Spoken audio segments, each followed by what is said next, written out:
Akala ko talaga, kwentong bayan lang ang aswang. Panakot sa mga batang katulad ko noon. Pero totoo pala sila. At nambibiktima ng mga taong walang laban.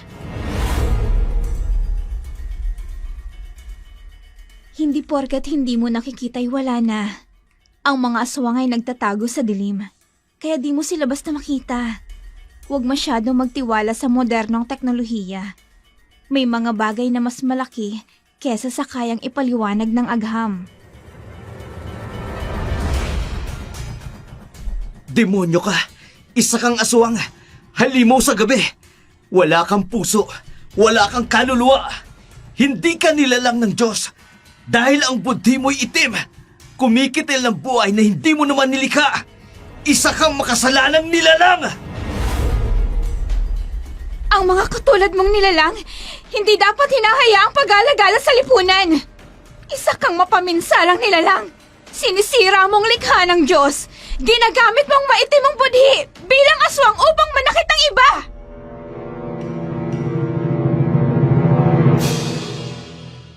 Magandang araw po sa inyo, Dark Shadow. Itago niyo na lamang po ako sa pangalang Desensya. Ang kwentong ibabahagi ko sa inyo, batay sa totoong karanasan namin ng aking kuya noong taong 2011. Upang lubos niyo pong maunawaan, hayaan niyo pong isalaysay ko sa inyo ang buong pangyayari.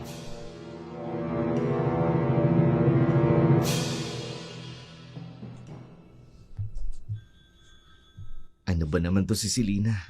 Di na matigil sa katatawag. Masagot ko na nga lang. Hello? Selena? Nasaan ka na naman, Abel? Bakit wala ka pa? 7:00 na ng gabi. Pauwi na ako, mahal. May tinatapos lang akong trabaho para bukas. Sinungaling. Ang sabihin mo, kumakain ka na naman sa labas kasama mga co-teachers mo. Selena, hindi. May tinatapos lang talaga akong trabaho para bukas. Hintayin mo na lamang ako dyan sa bahay, ha? 8:00, Abel. Dapat narito ka na sa bahay. Selena naman. Ano ba naman itong babae na to? Hindi magawang pakiusapan. O kausapin ng mahinahon.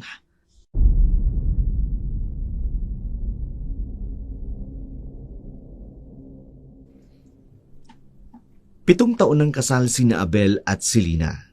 Sekretarya si Selena sa barangay. Samantalang isang public school teacher naman si Abel. Noong magkasintahan pa lamang sila, ibang-iba ang ugali ni Selena. Malambing, mabait, maunawain. Bonus na lamang sa kanya ang kagandahan dahil nahulog talaga si Abel sa magandang katangiang iyon ng babae. Subalit nang ikasal sila, unti-unting nagbago ang ugali ni Selena. Naging mainitin ang ulo niya, mayabang, higit sa lahat. Naging sobrang silosa. Ayaw na ayaw niyang makipaglapit si Abel sa mga babaeng co-teacher nito. Isang bagay na mahirap iwasan sa propesyon ni Abel, katulad na lamang nung araw na yun. Nagalit na naman ito sa kanya dahil hindi siya nakauwi sa takdang oras na ibinigay nito sa kanya. Kahit pa ilang beses niyang ipaliwanag ang solidong dahilan, galit pa rin ang asawa nito.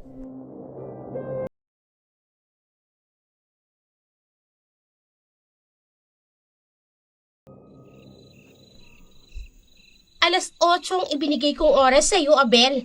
8:30 na. Saan ka galing, ha? Selena naman, may distansya din ang eskwelahan ko mula rito sa bahay. Tapos umuulan pa. Hindi madaling makausan sa kalsada. Gusto mo ba talagang madisgrasya ako? 30 minutes, Abel! Saan ka sa loob ng 30 minuto? Nasa kalsada nga, pauwi rito. Ayan oh. Basang-basa pa ako dahil sa lakas ng ulan. Daig mo pa ang interrogation officer kung magtanong. Sinisigurado ko lang, Abel. Aba, malay ko ba kung may inaangkas ka pang babae dyan sa motor bago umuwi dito sa bahay? Ano? Diyos ko naman, Selena. Hindi ka na ba talaga titigil sa pagiging selosa mo? Wala akong ginagawang bagay na pwede mong pagdudahan. Dapat lang. Dahil asawa mo ko at may karapatan akong magselos, magduda at manduhan ka. At at malaman ko kung ano yung mga pinagagagawa mo. Selena, hindi na makatuwiran ang pagsiselos mo. Wala ka na sa lugar. Basta! Kung ayaw mo mag-away tayo palagi, Abel, dapat sundin mo lahat.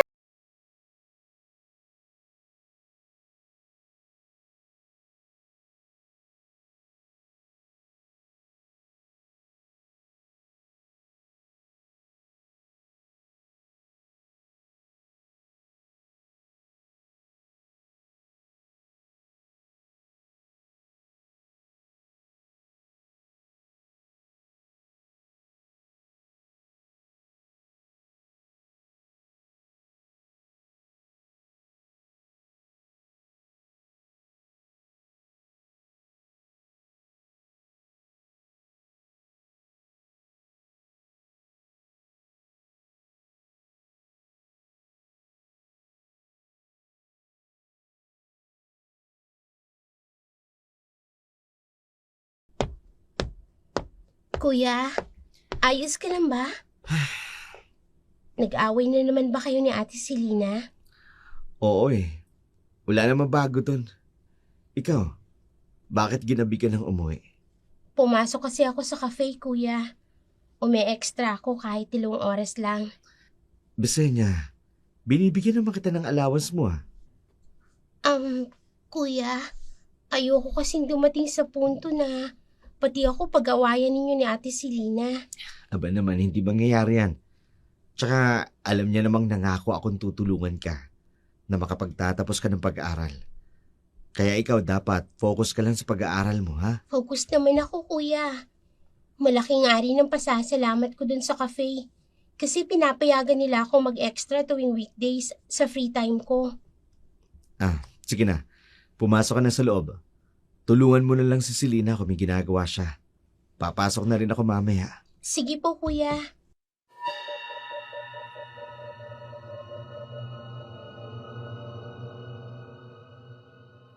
Fourth year high school na si Bisenya.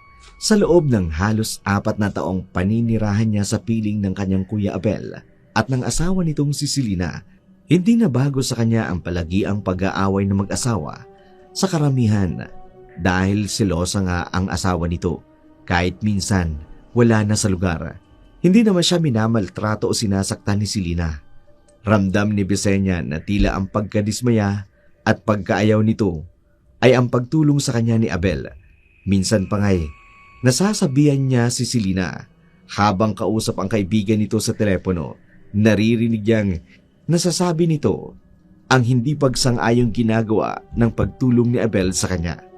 Pagpasok ni Bisenya sa loob ng bahay, nadatnan niya si Selena na naghahain ng hapunan. Hindi nag-atubili ang dalagita. Agad niyang nilapitan ang kanyang sister-in-law upang tumulong.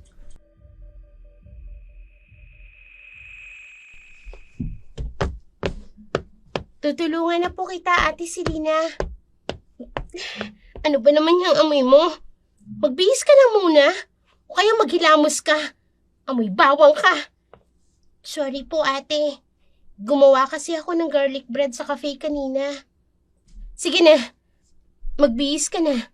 Ako nang tatapos nito. Ikaw na lang ang maghugas ng mga pinggan mamaya. Sige po, ate. Nasaan nga pala ang kuya mo? Nasa labas po.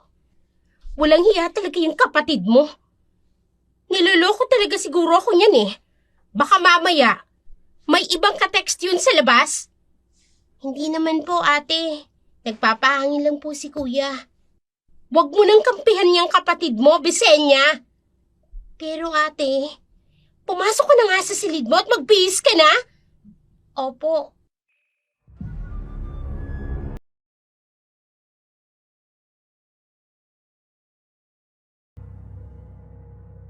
Matamang pinagmasdan ni Bisenya ang hipag. Maganda ito.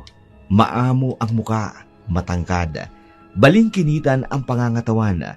Mga katangiang masasabi mong wala namang dapat ikaselos sa ibang babae. May pinag-aralan din si Selena kaya't lalo siyang kahanga-hanga sa paningin ng iba. Ngunit hindi maunawaan ni Bisenya ang nakasasakal na pag-uugali nito. Wala nang ibang bukang bibig si Selena kundi ang pagsiselos sa kanyang kuyang si Abel. Noong una, dinala ni Abel si Selena sa kanilang baryo. Hindi pa man kasal noon ang dalawa. Napakabait ng kanyang hipag. Gustong-gusto pa nga ito ng kanilang mga magulang. Ngunit matapos silang ikasal, unti-unting nagbago si Selena. Matapos ang kanilang paghahapunan, si Besenia ang nagugas ng mga pinagkainan. Samantala, pumasok sina Abel at Selena sa kanilang silid.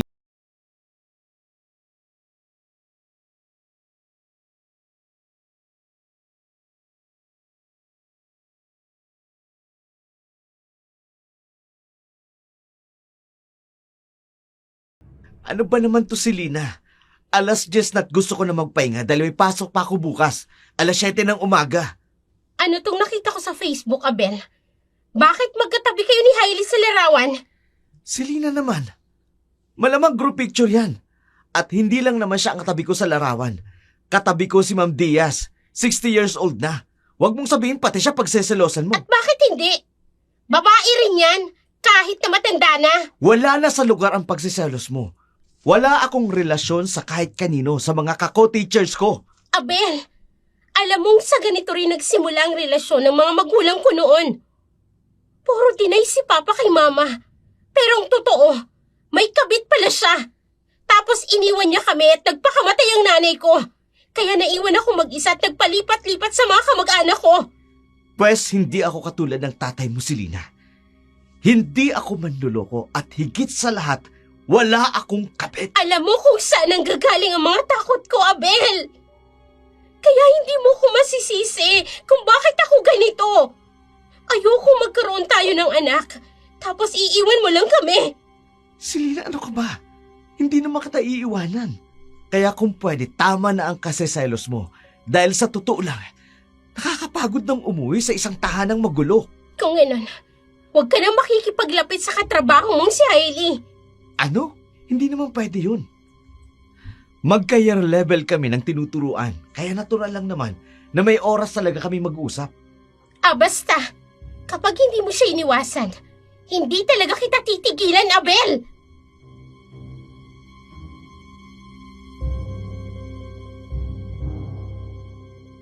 Napakamot na lamang sa ulo si Abel. Hindi niya alam kung ano ang dapat niyang gawin upang tumigil na ang kanyang asawa sa labis na pagsiselos nito. Lunes ng hapon, pagka-uwi ni Abel mula sa trabaho, ganun na lamang ang kanyang pagkabigla. Nang abutan niya si Selena, na galit ang muka. Hawak nito ang kanyang cellphone. Walang ano-ano'y nilapitan siya ng asawa.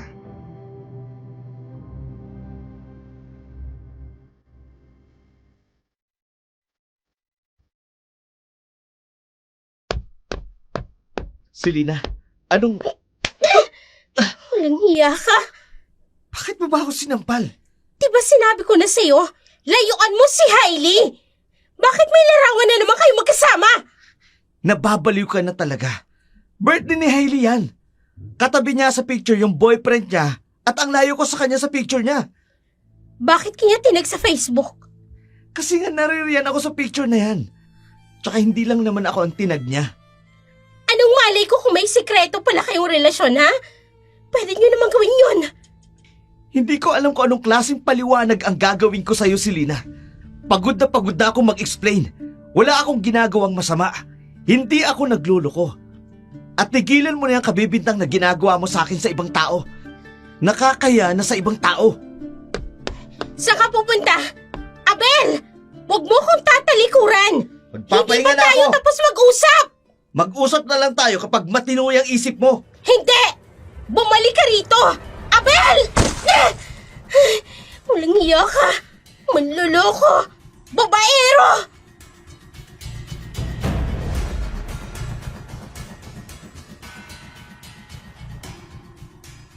Ngunit hindi nakinig si Abel. Sa halip, dire-diretso itong pumasok sa silid.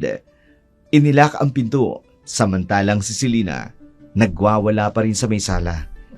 Upang matigil si Selena sa kanyang walang basehang pagsiselos, naglakas ng loob si Abel. Nakausapin ang kanyang kako-teacher na si Hailey.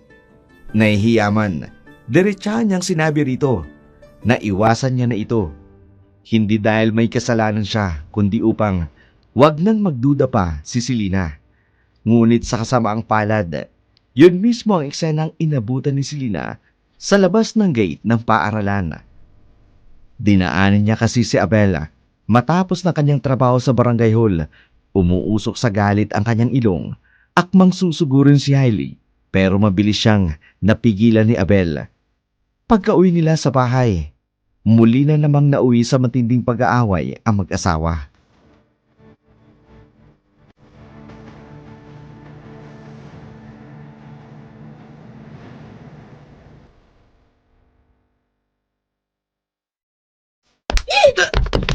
Ano ba, Selena?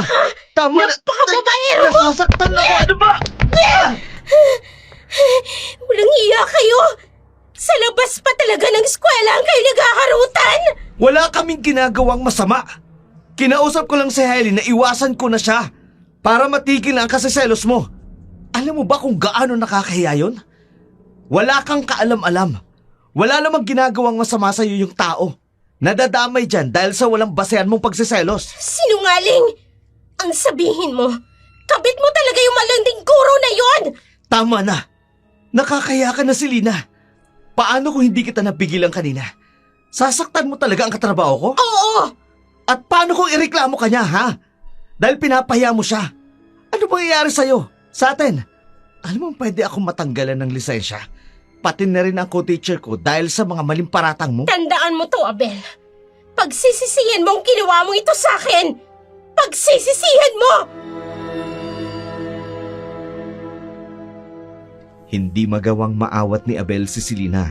Panay ang pagwawala nito at napapalingon ang mga dumaraan na kapitbahay nila dahil dinig na dinig ang mga sigaw at galit na boses ni Selena. Samantala, humingi naman ng dispensa si Abel sa kanyang kako-teacher na si Hailey at sinabi nitong dapat na nga siguradong mag-iwasan na lamang sila upang wala ng gulo. Napahiya na rin kasi ang babae kahit wala naman itong ginagawang masama. Lumipas ang ilang linggo matapos ang insidenteng yun. Naging tahimik na ang lahat, subalit isang araw, Lunes ng umaga, isang balita ang gumimbal sa kanila.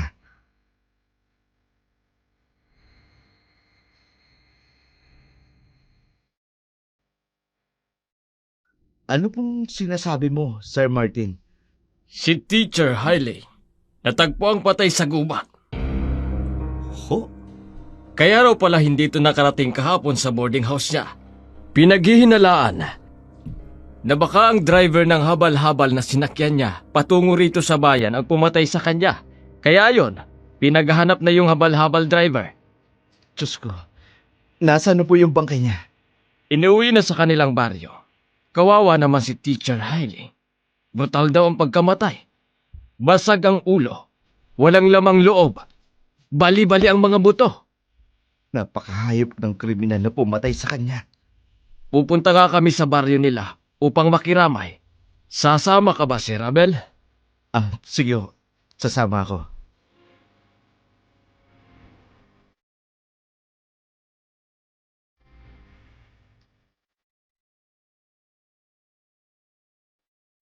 Hindi makapaniwala si Abel na wala na ang kanyang kako-teacher na si Hailey. Mabait ang babae kahit hindi pa nagkakaroon sila ng problema dahil sa pagiging selosa ni Selena. Hindi siya makapaniwala na ang mabait na taong katulad ng dalaga ay makararanas ng isang brutal na kamatayan. 2:00 ng hapon nang makarating ang grupo ni Abel sa bahay ng pinaslang na guro na si Hailey.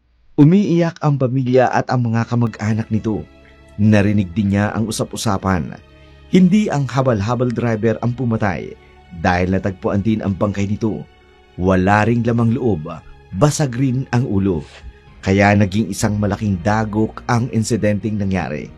Maraming naniwala na baka raw aswang ang pumatay sa naturang guro at habal driver. Isang araw, Sabado ng hapon, kinausap ni Abel si Selena.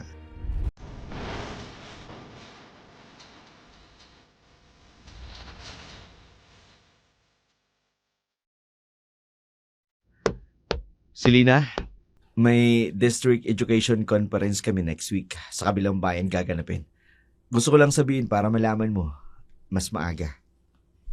District Education Conference ba talaga? O may ibang babae ka lang sa ibang bayan?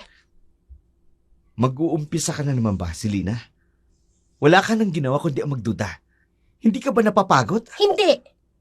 Abel, kahit kailan hindi ako mapapagod na magduda. Wala na si Hailey pero hanggang ngayon hindi ka pa rin tumitigil sa pagdududa at kasiselos mo. Mabuti nga't nawala ng babaeng yun eh. Malandi din kasi yung babaeng yun. Teka nga, nalulungkot ka ba dahil patay na siya? May relasyon talaga kayo, no? Wala kaming relasyon. Kilabutan ka nga sa mga sinasabi mo. Hindi ka ba natatakot sa Diyos, Selena? At bakit, ha? Kayo ng babaeng yun. Natakot ba kayong gawin ang panloloko niyo sa akin? Nasisiraan ka na talaga ng ulo. Wala nga kaming relasyon ni Hailey. Malinis ang konsensya ko at ganun din si Hailey. Kaya pwede ba tumigil ka na sa kabibintang mo?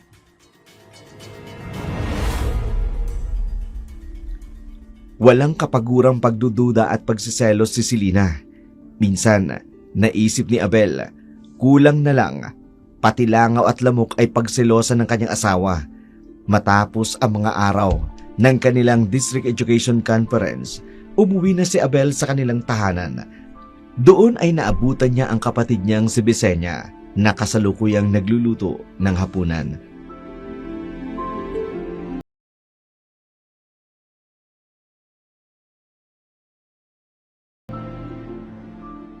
Nasaan ba ang ate mong selosa, Bisenya? Bakit ikaw lang narito? Umalis si ate kaninang umaga, kuya. Tapos hindi pa bumabalik. Puntahan mo nga ang barangay hall, baka naroon. Hindi po siya pumasok, kuya. Di ba Miyerkules ang session nila? Biyernes na ngayon eh. Oo nga pala. Kung ganun, saan ba pumunta ang ate mo? Wala bang nabanggit sa'yo? Wala po. Hindi nga po ako kinikibo. Sige, tatawagan ko na lang. Ituloy mo na lang ginagawa mo. Sige po, kuya.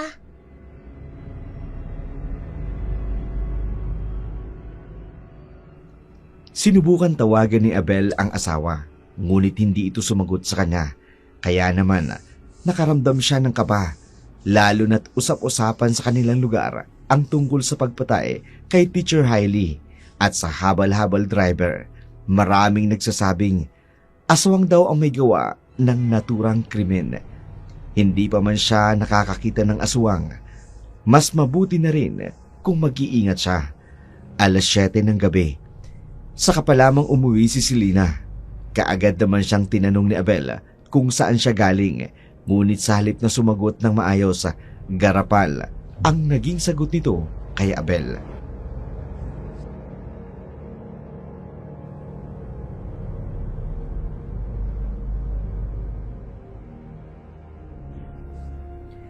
Saan ka ba galing? Kanina pa kami nag-aalala sa'yo. Ring nang ring ang cellphone mo pero hindi ka naman sumasagot. Nakauwi na ako, di ba? Huwag ka na magtanong. Pwede ba yun? Kapag ikaw nagtatanong kung saan ako nanggaling, sinasagot kita na maayos. Tapos ikaw, garapal ka kung sumagot. Galing ako sa kaibigan ko. Eh di sana sinagot mo na yung tawag ko para hindi ako nagbukang asong ulol dito kanina. Ang dami mong kuda! Ay, diyan ka na nga. Pagod ako. Gusto ko magpahinga. Huwag mo nang uulitin ito, Selena, ha? At bakit hindi? Kapag ikaw ang umalis, ayos lang. Kapag ako hindi pwede, Trabaho ang ipinunta ko sa kabilang bayan. Isa pa, dapat nag-iingat ka. Paano kung totoo ang sinasabi nilang may aswang? naniniwala ka sa aswang? Selena! Pagod ako, Abel. Masakit din ang ulo ko. Wala akong panahong makipag-usap sa'yo tungkol sa mga aswang-aswang na yan.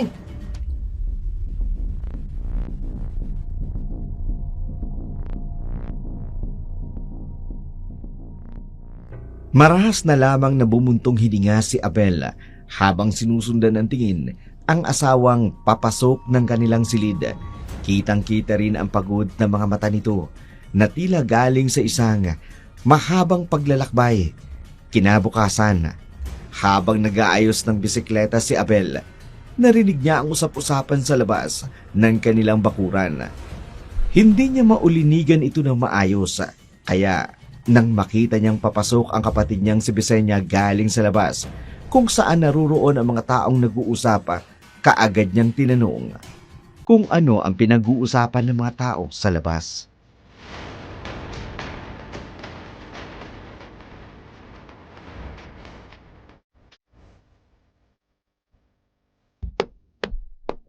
Anong nangyari?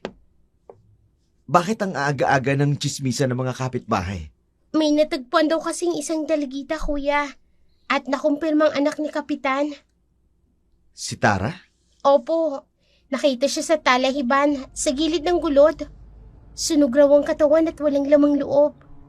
Diyos ko, ano bang nangyayari dito sa lugar natin? Galit na galit nga si Kapitan, kuya. Nakikipagtulungan na rin siya sa mga otoridad upang mahanap yung pumatay sa anak niya. Pero ang sabi ng mga matatanda, aswang daw ang pumatay kay Tara. Baka raw inialay ang katawan nito. Nakatatakot na rito sa lugar natin, Bisenya. Kaya ikaw mag-iingat ka palagi Wag na wag ka rin papasok sa cafe upang hindi ka na gabihin sa pag-uwi mo.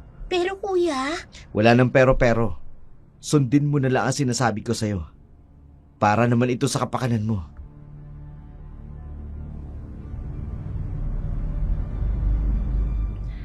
Bumalot ang takot sa buong katawan ni Abela. Malaking palaisipan sa mga tao kung sino nga ang killer sa kanilang lugar. Maraming hinala ang mga tao. Lalo na ang mga matatanda na aswang na bumibiktima. Lalo na't papalapit na raw ang kabilugan ng buwan. Ang panahon kung kailan lumalakas ang mga aswang.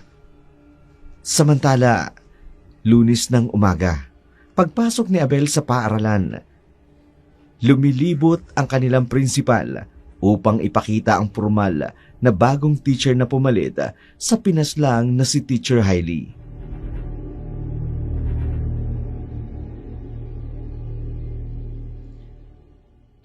Sir Abel, ito nga pala si Ma'am Valeria.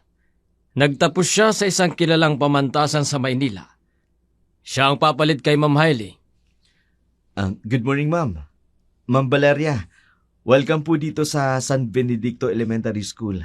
Thank you ho, Sir Abel. Maraming salamat din sa mainit na pagtanggap niyo sa akin dito sa school. Natutuwa ako makilala kayong lahat.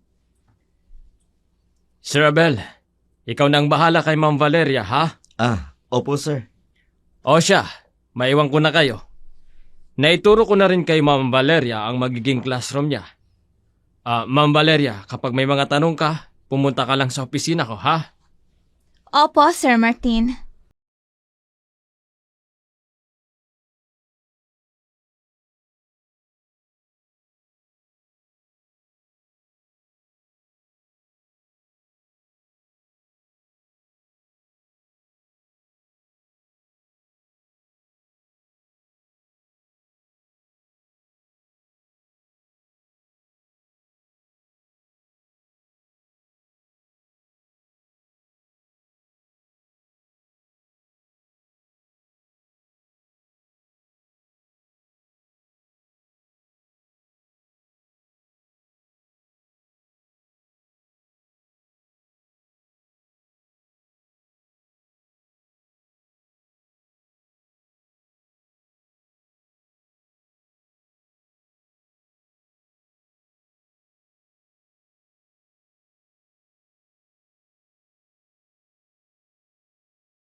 mabuti naman at umuwi ka na.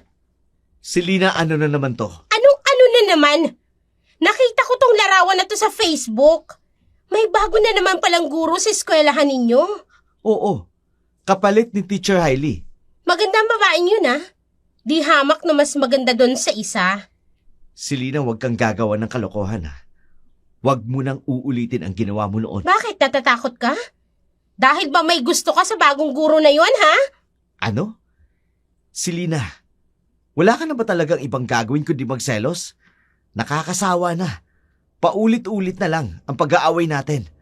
Mas marami tayong dapat pagtuunan ng pansin kaysa dyan sa pagsiselos mo na walang katuturan. Tandaan mo to, Abel.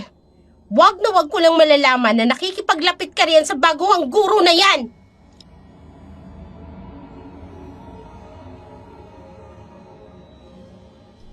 Kita ni Abel ang galit sa mata ng kanyang asawa. Tila ba iyon ay nag-aalab sa apoy. Kaya naman, sa kagustuang wag nang mapahiya katulad ng nangyari noon, hindi na masyadong nakipaglapit pa si Abel kay Teacher Valeria. Bagay na ipinagtaka naman ng baguhang guro. Ngunit sinabi ng iba sa kanilang mga kako-teacher kung ano ang ugaling meron ang asawa ni Abel, kaya napatangon na lamang ang dalaga. At naawang sinundan ang tingin si Teacher Abel. Martes ng hapon. Habang nag-aabang ng masasakyang jeep si Teacher Valeria, may isang babae ang lumapit sa kanya. Maganda ito, matangkad rin tulad niya. Napakaputi, sobrang pula ng lipstick nito. Namumutok ang blush on, ang natural na pinkish na pisngi. Mataray siyang hinagod ng tingin mula ulo hanggang paa, na ikinakunot ng noo ni Teacher Valeria.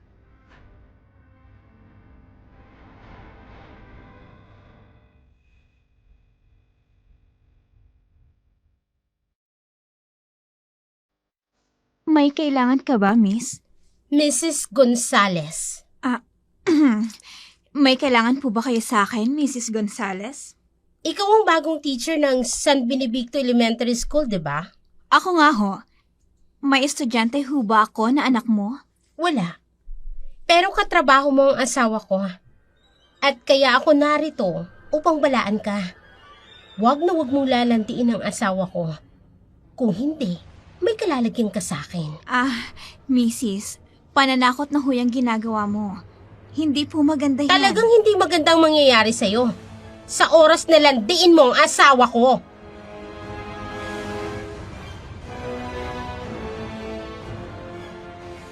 Natigilan si Teacher Valeria at nakabawi na lamang siya ng tuluyan nang makaalis na ang babae. Inisip niya kung sino nga ba ang asawang tinutukoy nitong katrabaho niya. Doon niya lang naalala ang sinabi ng kanyang mga kako-teacher tungkol sa asawa ni Abel at doon niya napagtanto na ang babaeng nagbanta sa kanya walang iba kundi si Selena, ang asawa ni Sir Abel. Mabigat ang aura ng babae, kabaligtaran ng kagandahan ng itsura nito.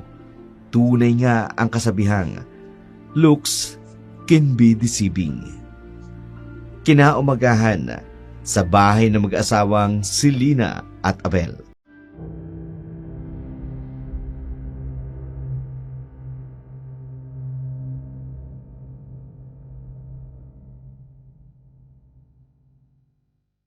Saan ka na naman pupunta, Selena? May pupuntahan lang ako importante. Huwag niyo na rin akong hintayin sa hapunan. Gagabihin ako ng uwi. Mukhang napapadalas ang pag-alis mo nang hindi nalalaman kung saan ka pumupunta. Bakit? Nagsiselos ka? May dapat ba akong pagselosan? Ewan ko sa'yo. Umalis ka na. Baka malate ka pa sa trabaho mo. Siya nga pala. Pagsabihan mo yung kapatid mo na huwag magdadala ng bawang dito sa bahay. Ang baho! Bakit ba ayaw na ayaw mo sa amoy ng bawang? Ang pagkakaalam ko, buntis lang ang ayaw sa amoy ng bawang. Huwag ka na ngang palatanong. Sundin mo na lang ang gusto ko. Sige, pagsasabihan ko na lang si Vicensya. Pero Selena, umuwi ka na maaga mamaya Kasasabi ko lang, gagabihin ako. Sige na, iti-text kita. Aalis na ako.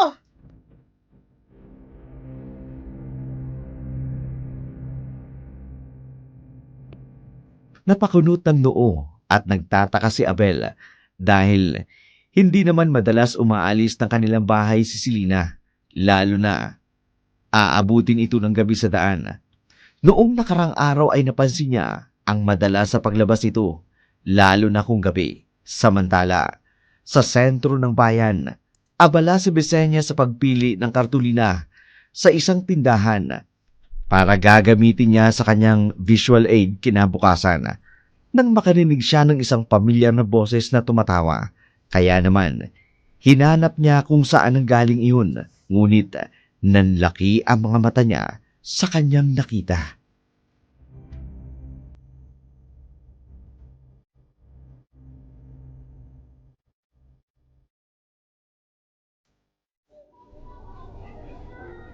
Si Ate Selena yun ah. May nakaakbay sa kanyang isang may edad na lalaki? Teka, bakit naghalikan sila? Ibig sabihin, niloloko niya si Kuya Abel? Magtatago ako dito sa likod ng shelf. Hindi niya ako dapat na makita na nakita ko siyang kasamang lalaking yan. Ang kapal ng mukha niya. Palagi niyang inaaway si Kuya at pinagbibintangan na nagloloko. Tapos siya pala itong may ginagawang kababalaghan. Kaya pala umaalis siya palagi ng bahay nitong mga nakarang araw. Dahil kinakatagpo niyang kanyang kalaguyo. Halika na, honey. Pumunta na tayo sa balay kamay. Umalis na sila. Susundan ko sila. Kailangang malaman ko kung saan sila pupunta. Dapat makakuha muna ako ng ebidensya bago ko sabihin kay kuyang natuklasan ko tungkol sa malantikong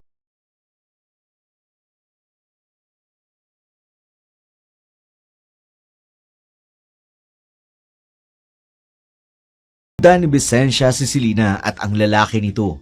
Pumasok ang mga ito sa isang maliit na motel na may pangalang Balay Gamay. Kinuha ni Vicensya ang kanyang cellphone pagkatapos kinuna ng litrato si Selena at ang lalaki nitong papasok sa loob ng motel. Pagkatapos dumiretso na siyang umuwi upang sana'y sabihin sa kanyang kuya ang kanyang nakita. Ngunit pag uwi niya, wala pa doon ang kanyang nakatatandang kapatid dahil nakakandado pa ang tarangkahan nila. Sa halip na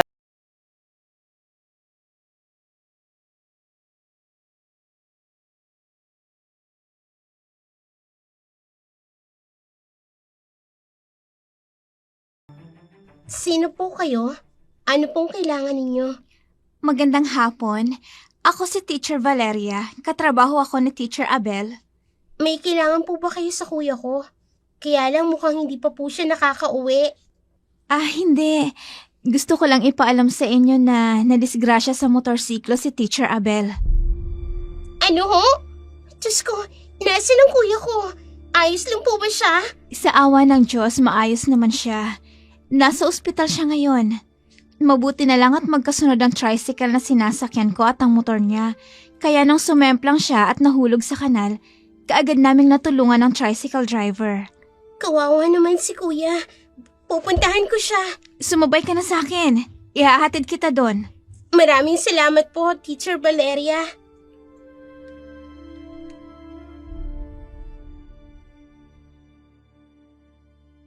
inihatid ni Teacher Valeria si Vicensya sa ospital kung saan naroroon si Abel.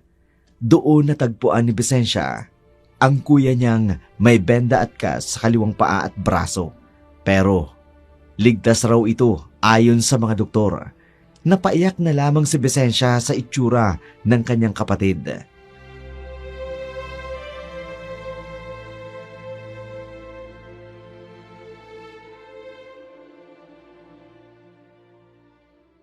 Paging Dr. Cruz, please proceed to the operating room immediately. Kuya, pinag-alala mo naman ako ng gusto. Huwag ka nang umiyak dyan. Buhay pa ako. Paano kung namatay ka? E di paglalamayan. Ewan ko sa'yo. Puro kabiro na disgrasya ka na nga. Malayo sa bituka to. Ayos lang ako. Nasaan nga palang ate Selena mo? Kuya, may gusto sana akong sabihin sa'yo tungkol kay Ate Selena. Ano yun? Abel! Abel!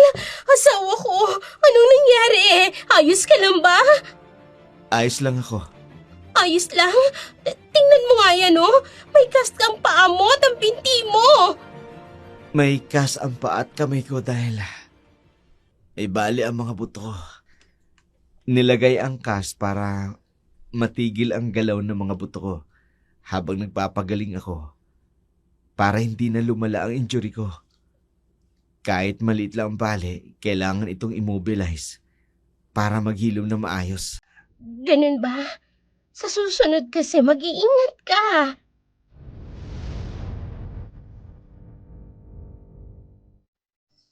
Tahimik na pinagmasdan ni Vicensya ang kanyang hipag na nakayakap sa kanyang kuya. Kung hindi pa niya nakitang may kasamang ibang lalaki si Selena, iisipin niyang mahal na mahal talaga nito ang kanyang kapatid. Hindi na rin niya itinuloy ang pagsasabi tungkol sa kanyang natuklasan dahil sa kalagayan ni Abel.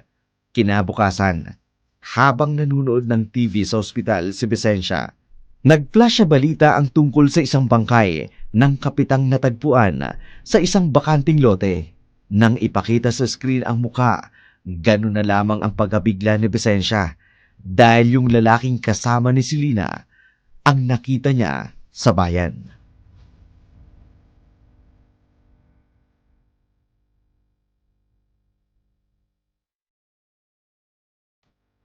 Ayos ka lang ba, Desenya? Po, ang sabi ko kung ayos ka lang. Namumuta ka. Ayos lang po ako, ate.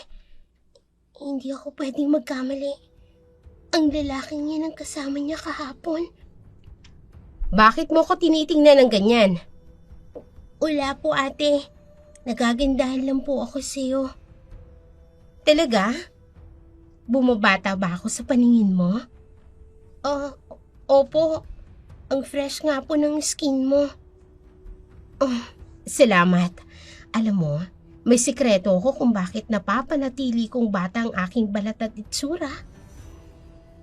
Po, gusto mo bang malaman? Wag na po, ate. Okay na po sa akin yung skincare routine ko. Sigurado ka? Opo, siguradong sigurado po.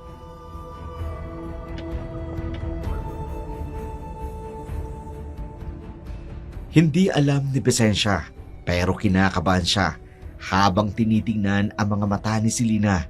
May kakaibang kislap kasi ang mga iyon. Tila napakaitim na hindi niya mawari kung bakit. Doon niya rin napansin ang kakaibang puti nito na parang papel na walang dugo. Kaya naman, kaagad siyang tumungo at lumabas ng silid ng kinalalagyan ng kanyang kuya. Pilit na pinoproseso ng kanyang utak kung paanong namatay ang lalaking kasama ng kanyang hipag, kung bakit ito pinatay at kung sino ang pumatay sa lalaki. Lumipas ang ilang araw. Dinischarge na ang kanyang kuya dahil sa aksidenteng natamo nito. Nag-file ito ng leave. Hindi maunawaan ni Vicensya pero parang natutuwa ang kanyang hipag na naaksidente ang kuya niya. Nagiging maalaga rin ito sa kapatid niya at malambing.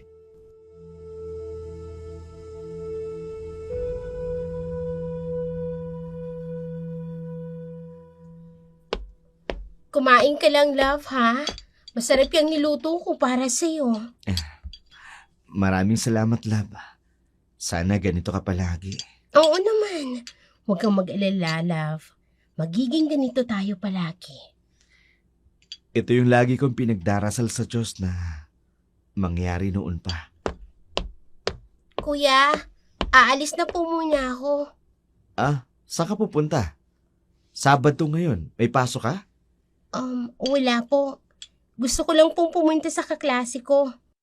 Tuturuan niya daw po ako sa subject na medyo nahihirapan ako. Sige. Basta huwag kang magpapagabi, Opo, sige po. Alis na po ako. Ate Selena, alis na po ako. Love, Bakit, love? masyado ka yatang nagiging maluwag dyan sa kapatid mo. Baka mamaya masanay yan. Hindi naman. Teenager eh. Mas maganda ako minsan bigyan ng lahya. Ang mga edad na yan, kadalasan nagre-rebelde kapag inihigpitan mo. Hindi kaya may lihim ng boyfriend yung kapatid mo? Wala naman yata. Mukhang focus naman siya sa pag-aaral niya. Consistent naman siyang honor. Sinasabi ko lang. Baka mamaya niyan, Abel. Aksidenteng mabuntis yan. Tayo pang sisisihin ng mga magulang mo.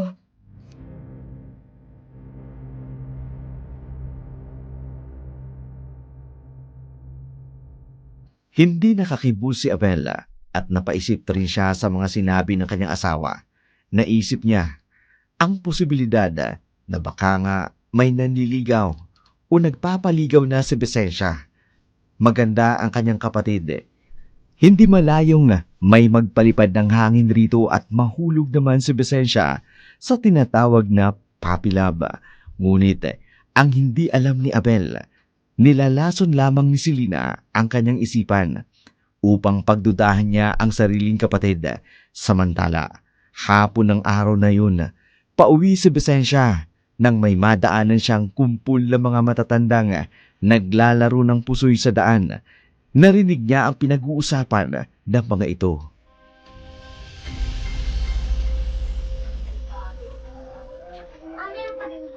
May natagpuan na naman daw na bangkay doon sa kanto, sa may sityo Dumagit. Wala din bang lamang loob? Wala. Katulad ng mga naunang pagpatay. Marami na nga ang mga natatagpo ang bangkay, pero hindi pa rin matukoy kung sino nga ba ang salarin. Papanong matutukoy? Kung aswang ang may gawa. Lalo na't nalalapit ng kabilugan ng buwan. Yan ang araw na malalakas ang mga aswang. Naniniwala talaga ang matatanda na aswang ang may gawa ng mga patayan. Malapit na magtakip silim. Kailangan ko nang makauwi. Eden, Ha? Tinatawag ako ng isang matandang lalaki. Bakit po? alam mo ba ang kasabihan? Kapag nalalapit na ang kabilugan ng buwan, Ho? Hindi po eh. kapag kabilugan na ng buwan, mag-ingat ka sa gabing tahimik. Doon lumalabas ang gutom na nilalang na nagkukubli sa anyong tao. Ho? Totoo po bang aswang, Lolo? Sa gabi ng kabilugan, ang katahimikan ay bita.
Tila ba may hinahabol, kinakabahan man.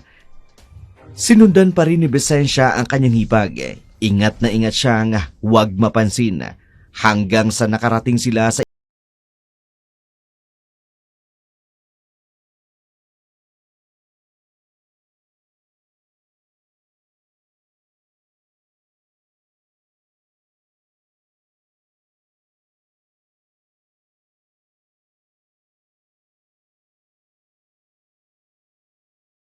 Oh, ang tagal mo namang buksan ng pinto.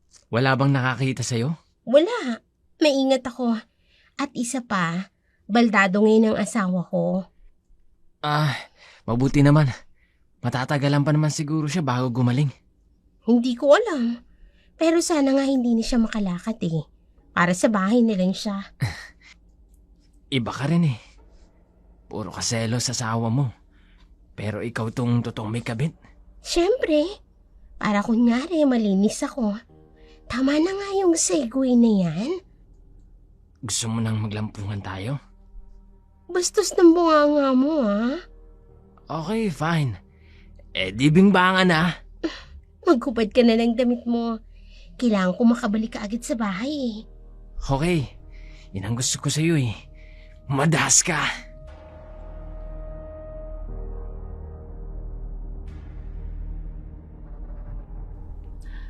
napatakip si Vicensya ng kanyang bibig. Nang magsimulang maglampungan ang dalawa sa papag ng kawayan, hindi niya magawang panuurin ang ginagawa ng mga ito, kaya agad niyang kinuha ang kanyang cellphone at palihim na kinuna ng video sa maliit na siwang ng dingding. Dinig na dinig niya ang ungol at ingay na likha ng kanyang hipag at ng lalaki nito. Nang matapos na ang dalawa, nanginginig ang mga kamay ni Vicencia habang sinisave ang video bago inilagay ang cellphone sa kanyang bulsa. Paalis na sana siya, ngunit aksidente niyang natapakan ang mga tuyong sanga sa bakuran, dahilan upang lumikha iyon ng ingay. Biglang natigilan ang dalawa sa loob ng kubo. Alam niyang may tao sa labas. Sa takot, dali-daling tumakbo.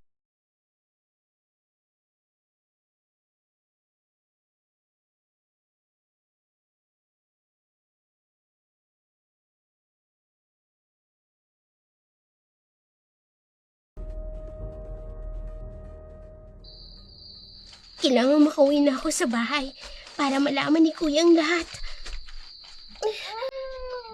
Ay, ano yun? Bakit may umaalulong ng mga aso? Hindi, baka totoo yung sinasabi ng mga matatanda kanina. Baka nga may aswang. Teka. May naririnig akong malakas na pagaspas ng pakpak. Titingala ako upang makita ko. Hindi. May isang nilalang na nakakatakot ang itsura sa impapawid. May mahabang katawan at itim na itim at mahabang kuko at pangil. Hindi! Tatakbo ako! Tulong! Tulong! Tulong!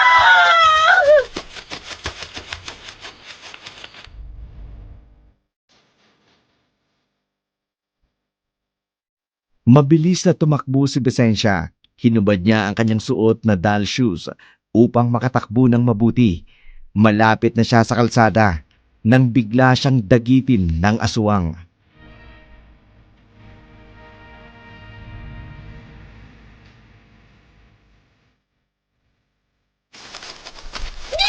Bitiwan mo ako! Halimo ka! Bitiwan mo ako!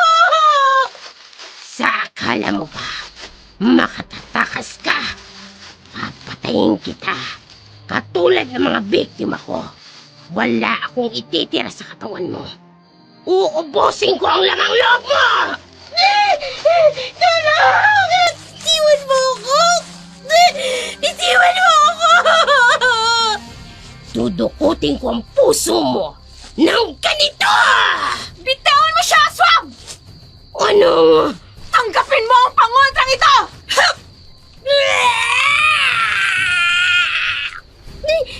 Mabibitawan niya ako! Hindi! Masusubsob ako sa lupa!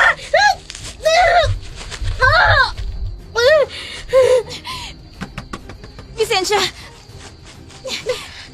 Ayos ka lang ba? Ang sakit-sakit po ng tuhod ko. Halika na, umalis na tayo dito. Bago pa tayo balikan ng aswang na yon, bumabawi lamang siya ng lakas. Halika na, tumayo ka na, Vicencia. Opo.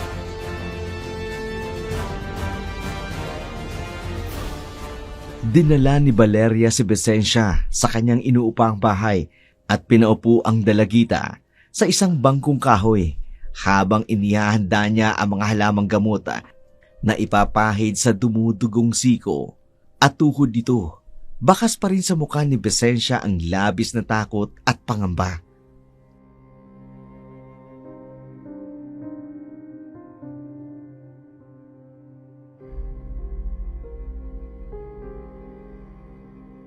Nilagyan ko ng halamang gamot ang mga sugat mo upang madaling maghilom at wag nang magpeklat.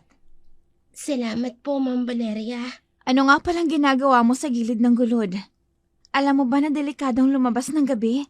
Lalo na't maraming mga patayang nangyayari. May sinundan po kasi ako. Ma'am, yung pong nilalang kanina, aswang ho ba talaga yun? Oo, aswang yun. Mabuti na lang at dumaan ako doon at mabuti na lang rin. May dala akong pangontra. Bakit po may alam kayo sa pangontra laban sa aswang? Albularyo kasi ang lola ko. Ganyan po ba? Akala ko hindi na totoong mga aswang. Hindi mo kailangang maniwala agad. Pero hindi rin masama mag-ingat. Lalo na't marami ng kwento ang mga naitalang pangyayari sa baryo. Akala ko talaga, kwentong bayan lang ang aswang. Panakot sa mga batang katulad ko noon. Hindi porket hindi mo nakikita ay wala na. Ang mga aswang ay nagtatago sa dilim. Kaya di mo sila basta makita. Huwag masyadong tiwala sa modernong teknolohiya. May mga bagay na mas malaki kesa sa kayang ipaliwanag ng agham. Hindi na kumibo si Visensya at tahimik na lamang pinagmasdan ang banayad na paglalagay ni Valeria ng halamang gamot sa kanyang sugata. Magaan ang loob ni Visensya sa dalaga. Parang ang gaan nitong kasama. Bigla namang sumagi sa isipan ang pagtataksil ng hipag na si Selena. Kaya kahit makirot ang sugat, bigla siyang tumayo dahilan upang mapatigil si Valeria sa ginagawa nito.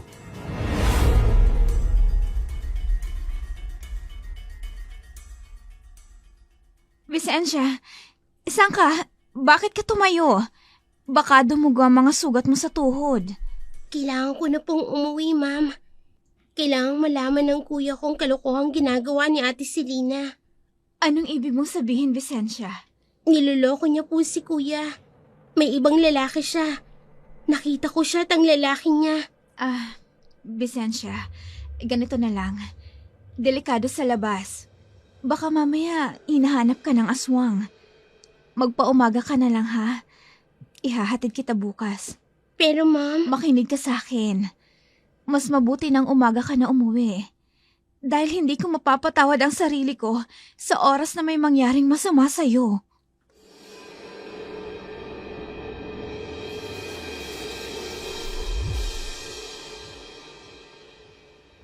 Marahas na bubuntong hininga si Visensya.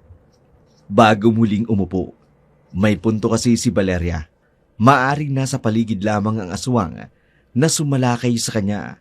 At kung madidisgrasya siya, lalo lamang na hindi malalaman ng kanyang kuya ang kalokohang ginagawa ng kanyang hipag. Kaya naman, sinunod niya ang payo ni Valeria. Kinabukasan na lamang siya umuwi. Inihatid siya nito sa bahay ng kanyang kuya.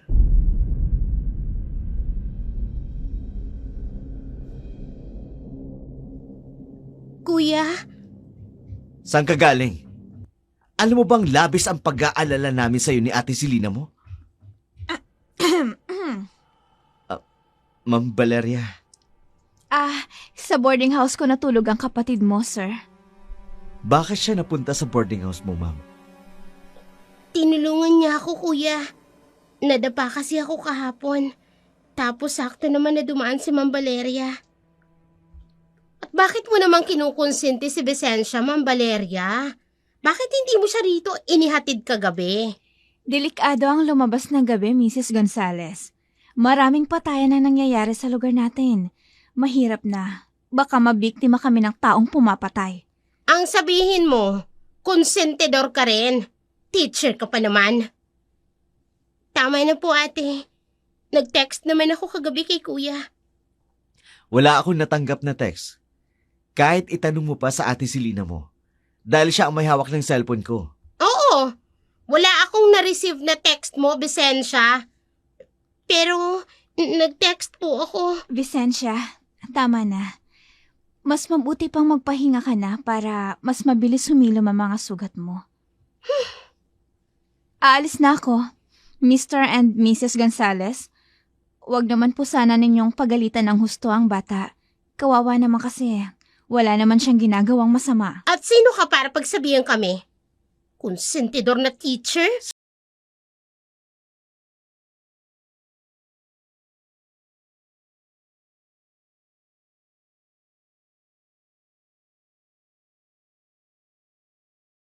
Nagsabihan, sa gilid nito ang kanyang hipag na may matalim na tingin sa kanya. Pakiramdam ni Visenya, mukhang alam nito na alam niya ang pagtataksal nito sa pagkakaroon ng ibang lalaki. Matapos siyang pagsabihan ng kanyang kuya, pumasok na siya sa kanyang silid. Maya-maya pa'y narinig niya ang pagbukas ng pinto ng kanyang kwarto at ang marahas na pagsara niyon.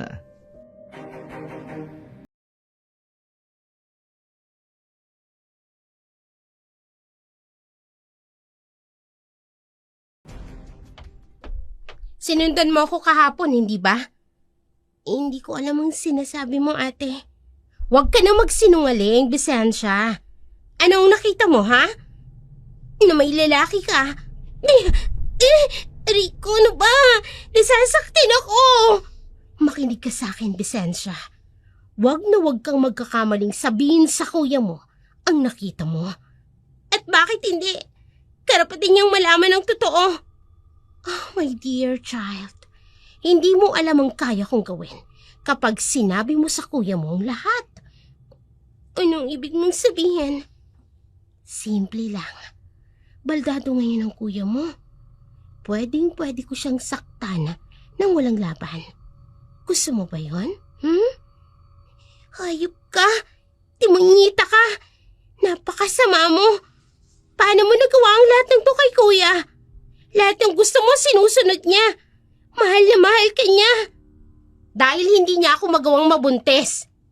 7 taon na kaming nagsasama. Pero hindi niya pa rin ako magawang buntisin. Baka naman kasi ikaw may problema at hindi si kuya. Sinampal mo ko? Dapat lang sa'yo.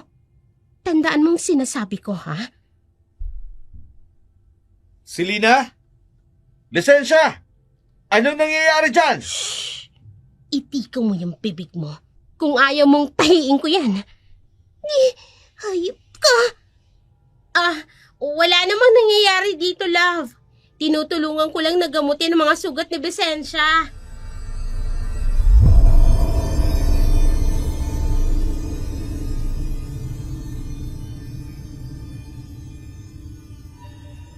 Matamis na umiti si Selena kay Bisensya bago ito lumabas ng silid ng dalagita. Galit na galit si Bisensya. Iniisip niya kung paano niya makakausap ang kanyang kapatid upang sabihin dito ang totoo dahil bantay sarado ng kanyang hipag. Samantala, araw ng Sabado, nagpaalam si Bisensya na aalis upang magtungo sa kanyang kaklase. Ayaw pa sana siyang payagan ni Abel, pero nilambing na ito ni Selena, kaya't napapayag din siya. Nainis naman pero lihim na natutuwa si Bisensya sa ginagawa ng kanyang hilaw na hipag. Nagmamadali siyang umalis at nagtungo sa isang taong alam niyang matutulungan siya.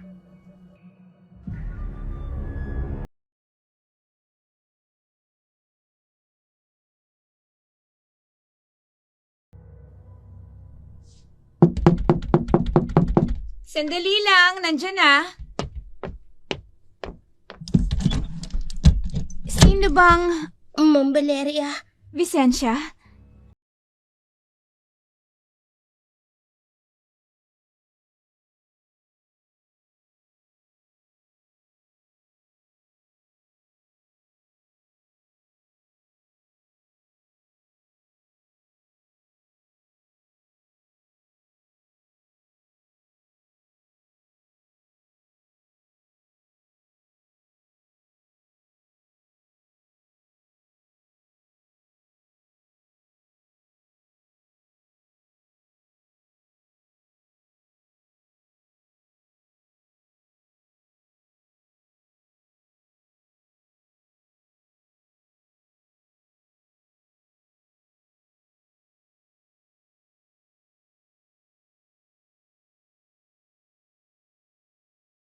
please po. Tulungan niyo po ako upang malaman ni Kuya ang lahat ng ginagawa ng asawa niya. Hindi mo ba maaaring i-text na lang o kaya i-send na lang natin sa Facebook niya? Hindi po eh. Hawak kasi ni Ate Selena ang cellphone ni Kuya. At habang hindi niya pa nalalaman ng lahat, ayokong malaman ni Ate Selena na may ebidensya ako laban sa kanya. Kaya ma'am, isisend ko po sa inyo ang kopya ng video at ng mga larawang nakuha ko para po madelete ko ng original dito sa cellphone ko. Sige, tutulungan kita, Vicentia. Maraming salamat po, ma'am. Ate Valeria na lang ang itawag mo sa akin. Masyado namang formal lang, ma'am. Sige po, Ate Valeria.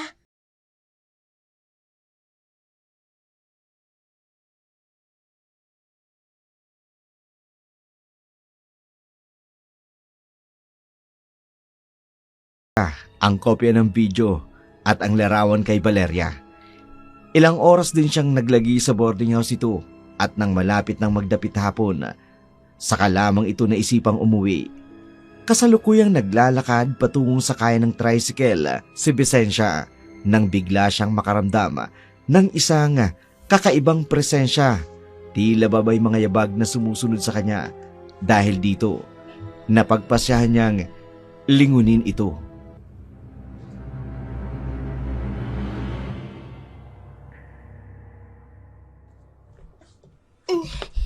Hindi. Anong...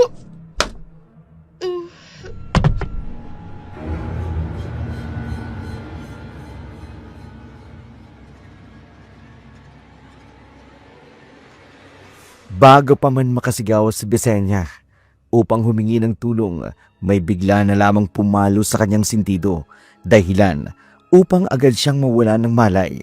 Samantala, sa bahay nila Abel, abot-abot ang kabahan ng lalaki dahil hindi pa umuwi si Vicentia. Sinubukan din niya itong tawagan, subalit naka-off ang cellphone nito.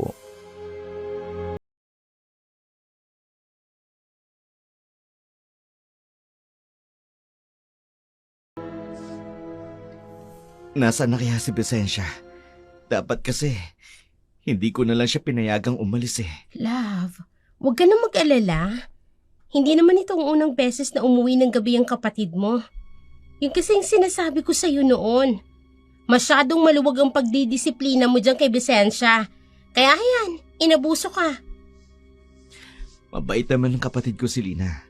Kaya kahit kailan, hindi niya naman tayo binigyan ng sakit ng ulo. Hindi pa ba sakit ng ulo ang ginagawa niya sa atin ngayon, Hayaan mo na. Kapag umuwi siya, pagsasabihan ko. Ikaw ang bahala. Gusto mo ba lumabas ako? Puntahan ko siya kina Corinne. Baka naroon siya. Ayos lang ba sa'yo? Ayos lang sa akin, love. Dito ka lang ha. Babalik ako kaagad. Mag-iingat ka. Delikado ngayon dito sa lugar natin. Huwag ka na kayang lumabas ng bahay. Love, ayos lang. Ayoko nag-aalala ka eh. Huwag kang mag-alala. Babalik ka agad ako.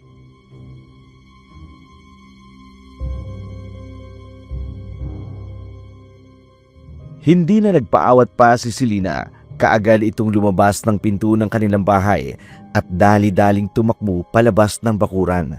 Nag-aalala naman tinanaw ni Abel ang bulto ng kanyang asawang paalis. Sa kabilang dako naman, unti-unti nang nagkakamalay si Vicentia. Nakarinig siya ng mga boses. Sinubukan niyang igalaw ang kanyang katawan, pero laking gulat niya nang maramdamang nakagapo siya. May busal rin ang kanyang bibig. Maya-maya pa'y pinili niyang manatiling tahimik at huwag nang lumikha pa ng ingay upang mas malinaw niyang marinig ang mga boses na nagsasalita.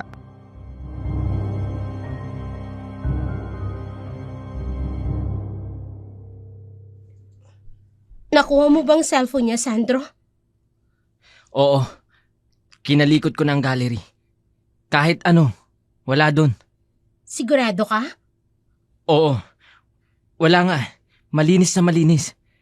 Kaya wala kang dapat ipag-alala. Mabuti naman kung ganon. Halika na muna dito, Sandro. Kailangan magbembangan na muna tayo bago ako umuwi sa baldado kong asawa. Wala ka bang kapaguran sa sex? Nag-sex na tayo kahapon eh. Nagre-reklamo ka ba? Hindi naman. Siyempre, gusto ko rin. Kung ganon, sige na. Maghubad ka na. Bilisan mo, naiinip ako. Oo na. Walang yung babaeng to. Uubusin yata ang lakas ko. Dinig na dinig ni Vicentia ang pag-uusap ng dalawa, maging ang mga ginagawa ng mga ito sa kabilang silid. Makalipas ang ilang saglit, narinig niyang muli ang kanilang pag-uusap. Tila tapos na sila sa kanilang mga kataksilang ginagawa.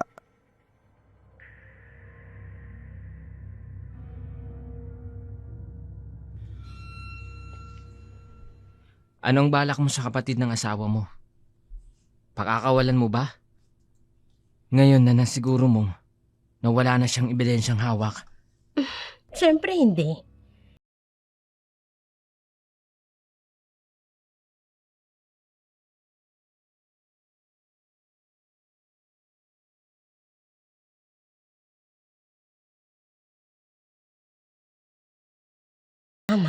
Kung anong meron sa kabilugan ng buwan. Nagtatanong lang naman ako. Pero Selena, maaari bang ibalato mo na sa akin yung dalagitang yan? Ang ganda-ganda eh. Tapos ang sexy pa. Ilapit mo ang leg mo sa akin, Sandro. Ha? Bakit? Basta ilapit mo. O sige. O ayan. Ang dapat sa liig mong ito, laslasinan ka nito!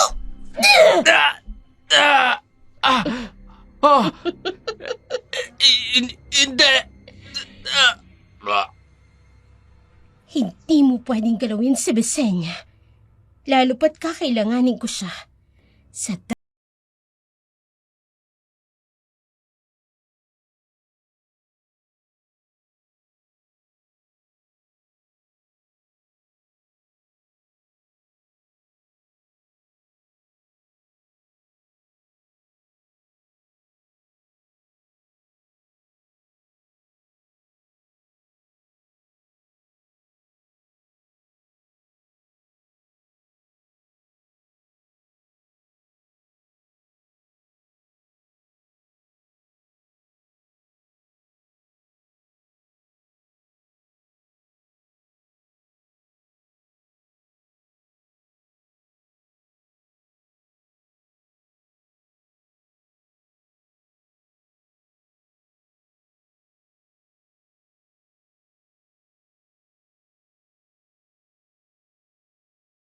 Pag natila paghila ng isang taong mabigat na bagay sa sahig, kasunod ang pagsara ng pinto.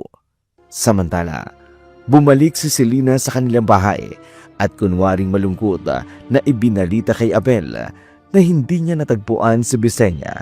Dahil dito, lalong umahon ang kaba at pag-aalala sa dibdib ng lalaki.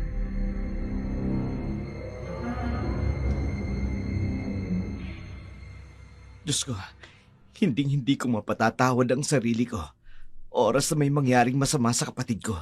Love, huwag ka na mag-alala. Mahanap din natin siya. Magpo-post ako sa Facebook tungkol sa pagkawala niya. Baka may makakita sa kanya at maituro sa akin kung saan siya naruroon. Sige, love. Yun ay kung makita mo pa ang kapatid mo. Nasaan ka na ba, Besenya? Sana walang masamang mangyari sa'yo. Asawa ko, magtiwala lang tayo. Walang masamang mangyayari kay Besenya.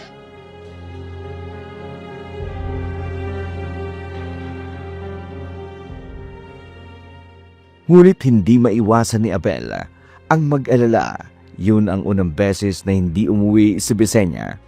Kilala niya ang kanyang kapatid kahit kailan. Hindi siya nito binigyan ng sakit ng ulo.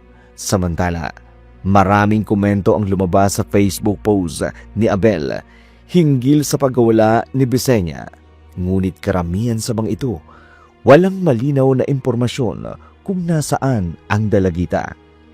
Lumipas pa ang mga araw, unti-unti nang bumubuti ang kalagayan ni Abel. Nakakalakad na siya, bagamat marahan ay gumagamit pa rin ito ng saklay bilang pangtulong sa balanse.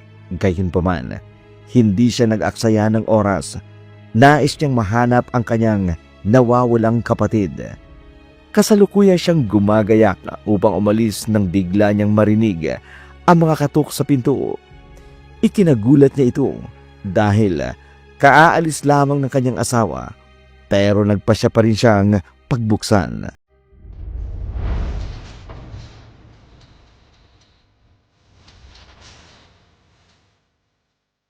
Teacher Valeria? Anong ginagawa mo rito? Pwede ba kitang makausap, Sir Abel? Oo naman. Halika, pasok ka. Huwag sana tayo dito mag-usap. Pwede bang lumabas tayo? Sa may parke malapit dito. Pwede naman. Tingin ko mas mabuti na yun. Baka kasi maabutan tayo ni Selena dito. Alam mo naman, selosa masyadong asawa ko. Yun nga po ang naririnig ko. Tara na. Tungkol ba saan ang pag-uusapan natin at mukhang importante? Dinayo mo pa talaga ako dito sa bahay. Importante talaga, sir. Dahil tungkol ito kay Visenya. Ano?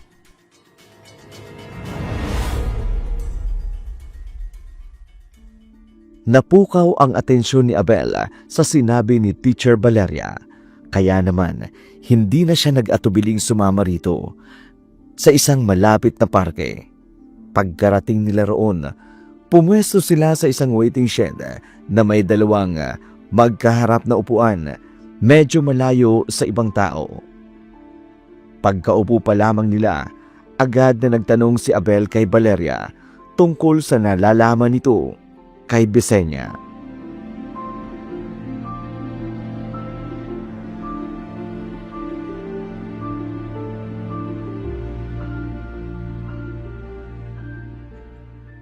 Anong tungkol sa kapatid ko? Teacher Valeria. Hindi ko alam kung saan ko sisimulan. Pero nung nabasa ko ang post mo sa Facebook na missing ang kapatid mo, doon ko napagtanto na nagsasabi ng totoo ang kapatid mo, sir. Anong ibig mong sabihin? Pakiklaro nga, Teacher Valeria. Noong Sabado ng hapon, pumunta ng boarding house ko ang kapatid mo. Humihingi siya sa akin ng pabor upang isend ang mga picture at video na nakuha niya. Picture? At video ng ano? Ng asawa mo at ng kalaguyo nito. Pinagloloko mo ba ako? Bakit nadamay dito ang asawa ko? Heto ang cellphone ko. Narito rin ang video ng asawa mo. See for yourself, sir. At ikaw na mismo ang humusga kung nagsasabi ba ng totoo ang kapatid mo o hindi. Akin na. Heto, panoorin mo.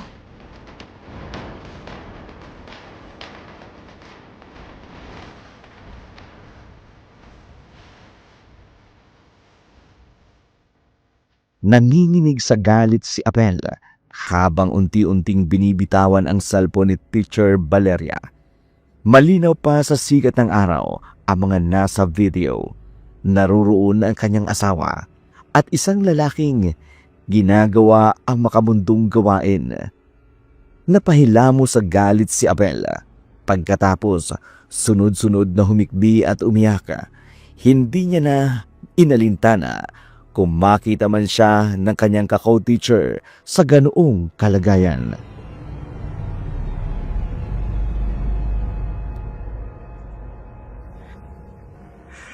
Hayop siya.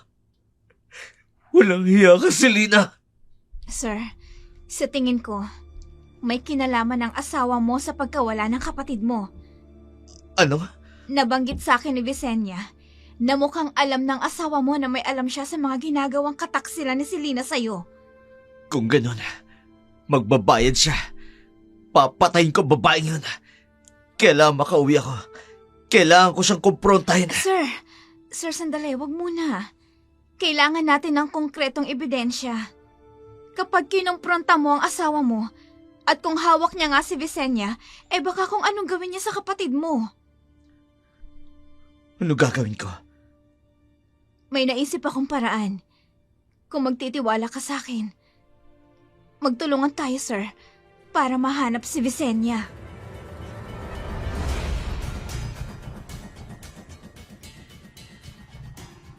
Nilamo na siya ng galit. Alam ni Abel na may punto si Teacher Valeria, kaya naman buong atensyon siyang nakinig sa dalaga habang binabalangkas ang kanilang plano upang mahanap at mapatunayang si Selena ang may hawak kay Visenya. Pagkatapos ng kanilang pag-uusap, umuwi na si Valeria. Ganon din si Abel. Kinagabihan, dumating si Selena. Hindi maitago ang ngiti sa kanyang mga labi. Gustong-gusto nang umalpas sa galit ni Abel at kumprontahin ang asawa, ngunit pinigilan niya ang sarili at nagpanggap siyang wala siyang nalalaman tungkol sa pagtataksil ni Selena.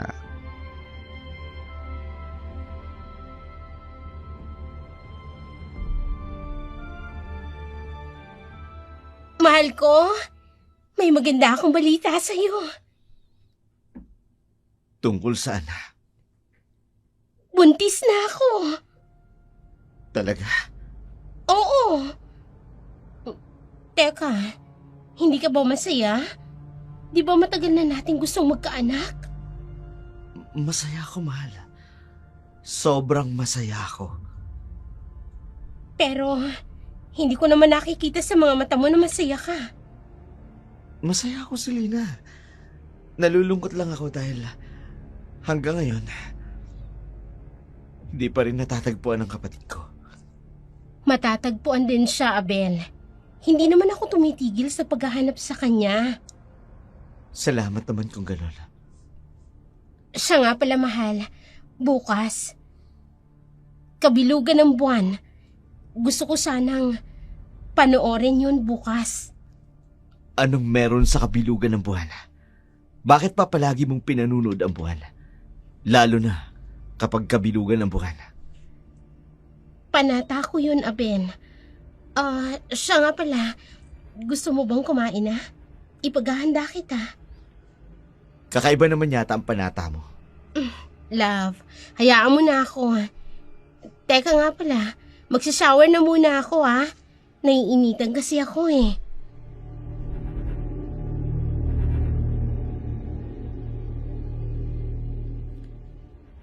Palihim na sinundan ng tingin ni Abel si Selena habang nanginginig ang kanyang katawan sa galit. Gayunpaman, pilit niyang pinipigil ang sarili upang maisakatuparan ang plano nila ni Valeria.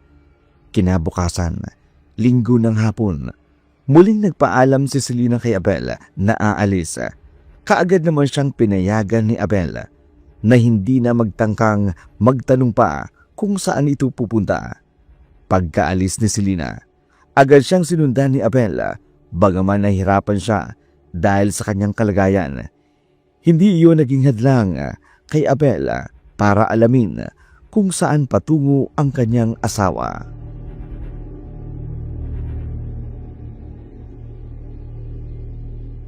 May kinatatagpo siyang lalaki. Walang hiya ka talaga, Selena. Hindi na ako magtataka kung ang ipinagbubuntis mo ay hindi sa akin. Matagal mo na pala akong niloloko. Ang galing mo magpanggap. Ikaw pang laging nagsiselos. Yun naman pala. Ikaw ang tunay na manloloko. Ayun na. Sumakay na sila ng tricycle. Susundan ko sila.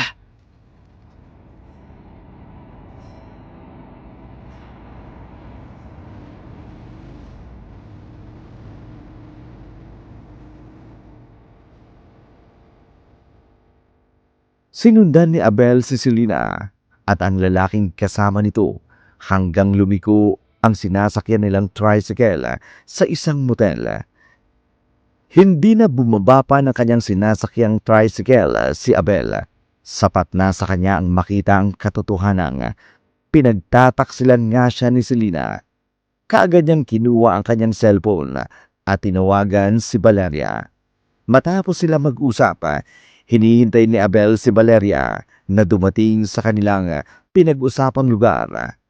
Malapit sa motel kung saan naruroon sina Selena at ang lalaki nito.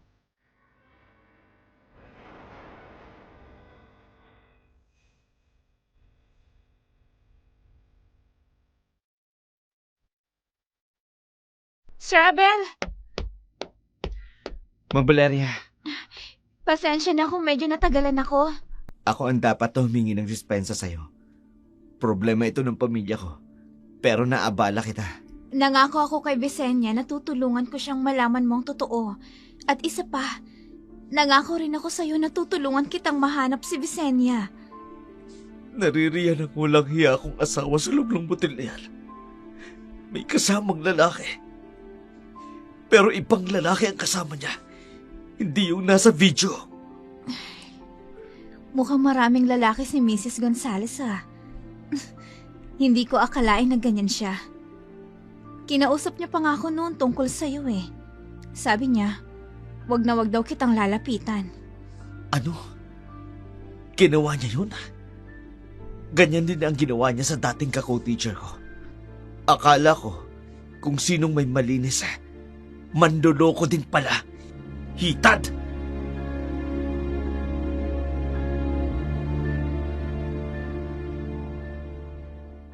Naaawang tinitingnan ni Valeria si Abel.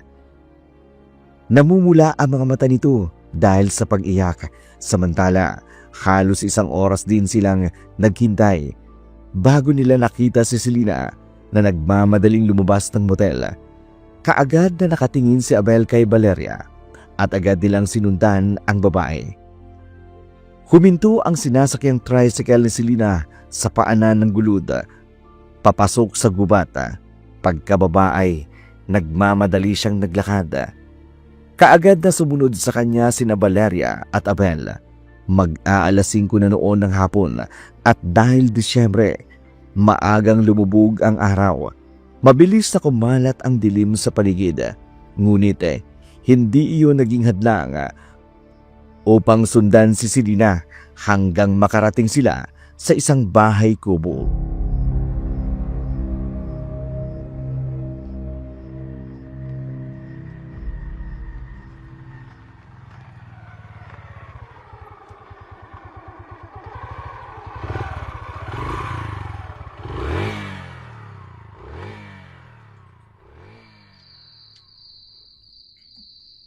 Yan ang kubong tinutukoy ni Visenya.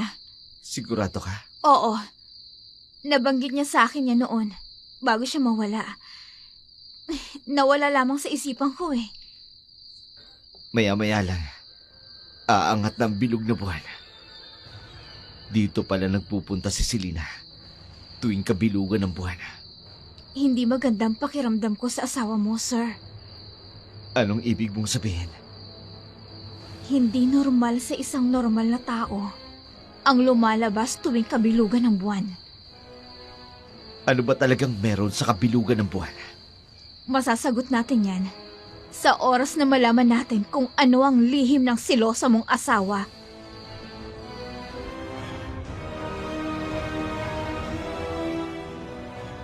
Nagtago sa likod ng mayayabong na puno sina Abel at Valeria habang matamang minamatyagan kung may ibang kasama si Selena bago sila sumugod sa loob ng kubo. Samantala, sa loob ng kubo, nagpupumiglas si Visenya, lalo na nang lapitan siya ni Selena na may malaki at malisyosong ngisi sa mga labi nito.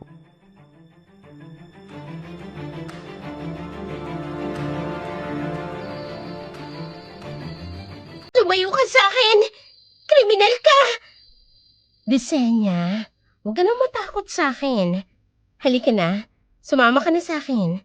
Hindi kita sasaktan dahil kailangan kita. Anong gagawin mo sa akin?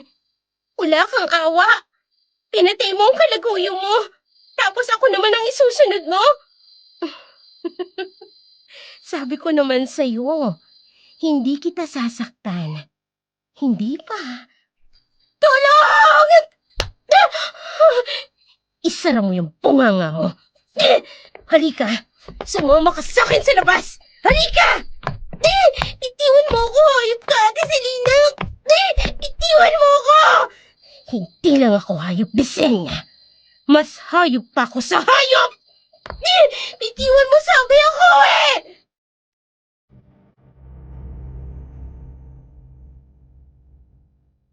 Kaagad na napatayo si Abel nang makarinig ng isang pamilyar na boses na sumisigaw. Ganun na lamang ang gulat niya nang makita si Visenya. Habang hilang-hila ito ni Selena palabas ng kubo, nagpupumiglas ang dalagita. Ngunit wala itong magawa dahil nakagapos ang mga kamay at ang paa nito. Maya-maya pa Pinili siyang ihiga ni Selena sa isang papag na nakapwesto sa ilalim ng bilog na buwan.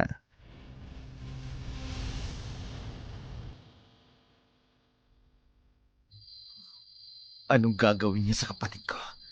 Kailangan ko iligtas si Besenia. Sir, tingnan mo ang itsura ng asawa mo. Unti-unting nagbabago ang anyo niya. Nagiging isang halimaw. Isang aswang. Kung ganun, mas lalo kong kailangan mailigtas sa kanya ang kapatid ko. Diyan ka na, Teacher Valeria. Sir, sandali! Nagpamadali siyang umalis. Kailangan ko makahingi ng tulong.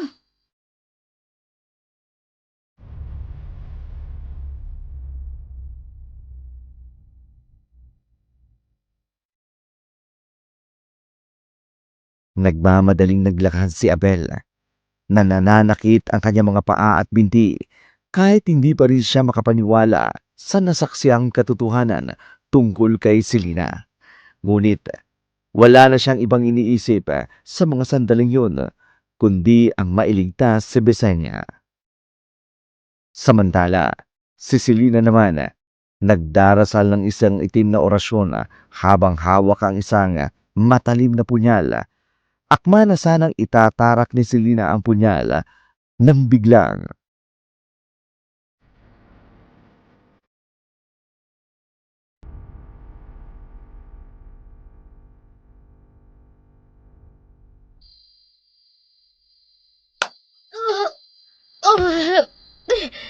Biglang may tumamang matigas na bagay sa bato ko. pakawalan mo ang kapatid kong halimaw ka! Kuya! Abel! Asawa ko! Anong ginagawa mo rito? Wag na wag mo kong matatawag na asawa. Isa kang halimaw. Manloloko. Matagal mo na pala akong iniiputan sa ulo. Abel, hindi ko naman gagawin yon. Kung kaya mo akong buntisin. Pero hindi mo ako mabuntis. Kaya nanlalaki ako. Ang sarap sa pakiramdam. Lalo na't mga walang utak ang mga lalaking yun. Kaya pinapatay ko na lang din. Pagkatapos kong pakinabangan sila. Demonyo ka. Isa kang aswang. Halimaw. Wala kang puso. Wala kang kaluluwa. Hindi ka nilalang ng Diyos. Dahil itim ang buddhi mo, kumikitil ka ng buhay nang hindi mo naman nilikha. Isa kang makasalanang nilalang! Ang dami mong diskurso! Isa lang naman ang nais ko. Ang magkaroon ng supling upang mas dumami pang lahi namin. At isa lang ang kailangan ko upang matuloy ang pagdadalang tao ko. Ang dugo ng isang berhen at yun ang kapatid mo! Kuya! Kuya, tulungan mo ako! Kuya! Huwag ka mag-alala, Besenia. Tutulungan ka ni Kuya. Abel, wala ka nang magagawa. Wala kang laban sa akin. Mahina pa rin yung mga binti at kamay mo. Kaya mas mabuti pang manood ka na lang kung paano mamatay ang mahal mong kapatid.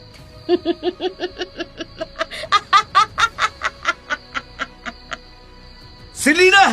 Wag! Siya nga pala, bago ko tapusin ang kapatid mo, gusto ko lang sabihin sa'yo, ako ang pumatay kay Hailey at sa habal driver, pati na rin sa mga lalaking natatagpo ang patay sa mga motel. Wala kang kasing sama.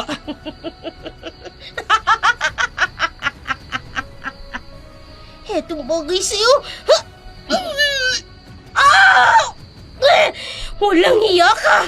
Kinagat mo ang kamay ko! Nabitawan niya ang punyal. Sisikapin ko na makaalis dito sa papag. Besenia! Sa akala mo ba, makakatakas ka sa aking babae ka? Tanggapin mo to!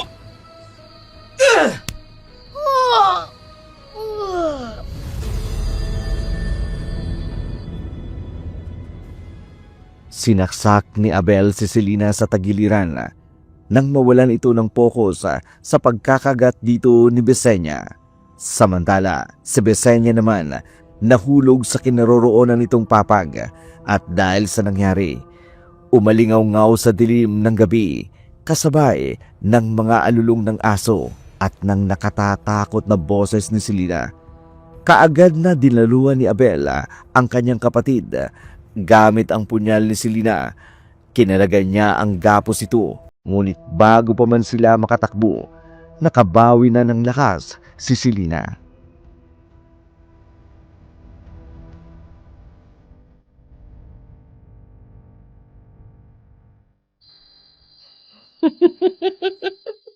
Saan kayo pupunta? Akala niyo'y matatakasan niyo ang isang katulad ko? Hindi! Hayaan mo na kami. Huwag mong idamay ang inosenteng kapatid ko sa kademonyohan mo. Hindi maaari, Abel. Isang sakripisyo naman upang tuluyang mabuhay ang anak natin. Huwag mo kong pinaglololoko. Hindi ko anak ang dinadala mo. Kung ganon, isasama kita sa kapatid mo. Papatayin ko kayong pareho. Bisenya, pagbilang ko ng 3, tumakbo ka na. Pero kuya, paano ko? Hindi ako makakatakbo ng mabilis, Bisenya. Kaya sige na, tumakbo ka na. 1, 2, takbo! Kuya, babalikan kita! Hihingi ako ng tulong! Hindi! Walang iyo, Abel! Bisenya! Bumalik ka rito! Bumalik ka rito! Takbo, Bisenya! Huwag kang ihinto!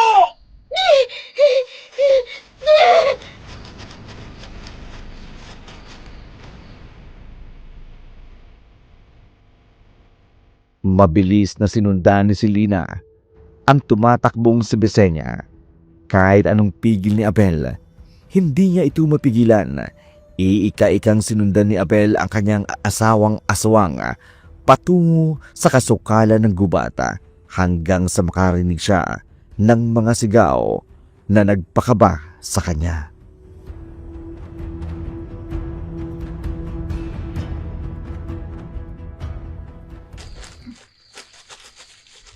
Ano ba? Nitiwan mo ako! Akala mo ba? Matatakasan mo ko? Hindi, Bisenya. Kailangan kitang maialay upang matuloy ang pagbubuntis ko. Alikid ka ng demonyo. Bitiwan mo ko. Kailangan magbayad ka sa mga kasalanan ginawa mo sa mga tao. Yun ay kung makakapagsumbong pa kayo ng kapatid mo. Papatayin ko na kayo pareho. Total, hindi naman ako matatanggap ng kuya mo. Magaling ka rin eh. Nagawa mo pa rin magsumbong kahit bihag na kita. Paano mo nagawa yun, ha? Dahil sa akin! Ikaw? Ito ang bagay sa'yo! Aswang!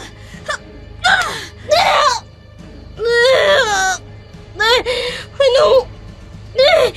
Buntot pagi! Tanggapin mo ang banal na tubig na to! Bisenya! Kunin mong taling ito! Itatali natin siya para hindi siya makatakas pa! Hindi! Tulad kitang hahatawin ng buntot pagi!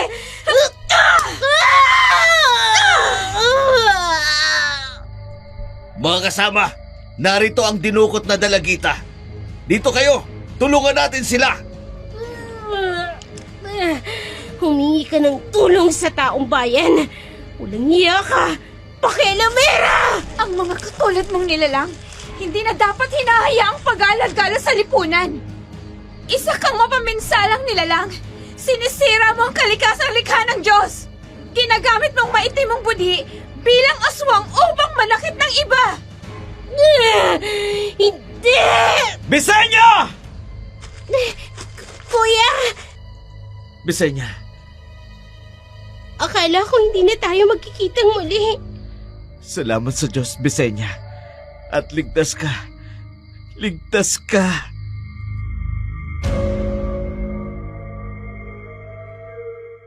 Labis ang tuwa ni Bisenya dahil sa wakas, nakatakas na siya mula sa mga kamay ng kanyang hipag. Samantala, dumating ang mga tanod na hininga ng tulong ni Valeria at dinakip na noon ang nasa anyong tao na si Selena. Dinala ito sa barangay hall. Kinabukasan, ipinatawag sa Bisenya sa police station upang hinga ng pahayag tungkol sa mga nangyari. Doon isinalaysay niya ang mga pangyayari. Kabilang na ang pagdukot at pagpatay ni Selena sa kaluguyo nitong si Sandro na mismong kubong pinagdalahan kay Bisenya. Dahil dito, nasampahan kaagad ng kaso si Selena. Lumipas ang linggo. Dumalaw sina Bisenya at Abel sa kinaroroonan ni Selena.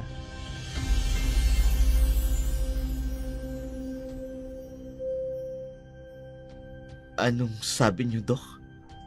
Ang asawa mo, mister, ay may delusional disorder at schizophrenia. Anong ibig sabihin po niyan, Dok? Delusional disorder, isang kondisyon kung saan ang tao ay may matibay na maling paniniwala na kadalasan nakatuon sa isang partikular na tema. Halimbawa, siya ay isang aswang. Schizophrenia o iba pang psychotic disorder kung saan ang mga delusion ay bahagi ng mas malawak na sintomas kasama ang iba pang problema sa pag-iisip, emosyon at pag-uugali. Pero kuya, diba? Totoo naman ang mga... Shh! Bisenya. Ano yun, Miss? Wala po, Dok. Kung wala na kayong tanong pa, maaari ko na kayong iwan. Sasabihan ko na lang ang nurse na dalhin dito si Mrs. Gonzales. Salamat po, Dok. Kuya, bakit mo ko pinigilan kanina? Totoo naman na aswang si Ate Selena, diba? Nakita mo pa nga kung paano siya nagpalit ng anyo. Gusto mo bang mapagkamalan ka ring may sakit sa isip? Tingnan mo nga ang nangyari kay Selena.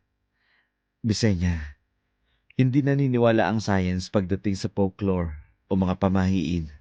Pero sa tingin mo, kuya, mas mabuting narito sa mental si Ate Selena. Tingin mo, hindi siya makakatakas dito? Yun ang aalamin natin.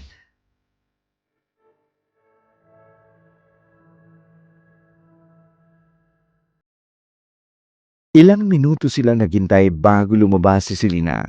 Maya-maya'y nakita nila itong ina-assist ng dalawang nurse na naka-physical restraint ang mga kamay, magulo ang buhok niya, malikot ang mga mata, tila may mga ibinubulong sa hangin.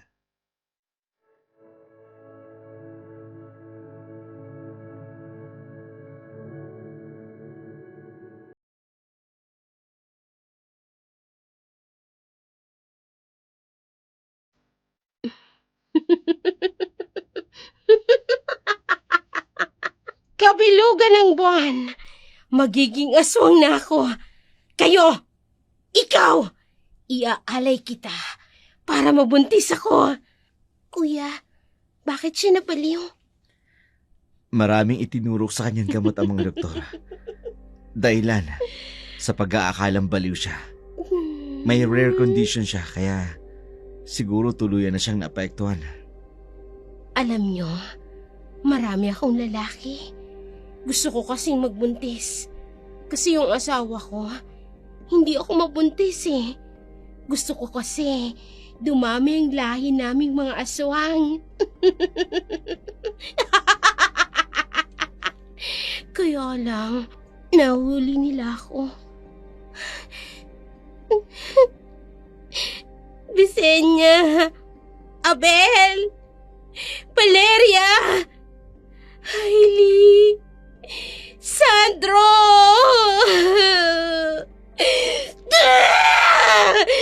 Papatayin ko kayong lahat pagsapit ng kabilugan ng buwan.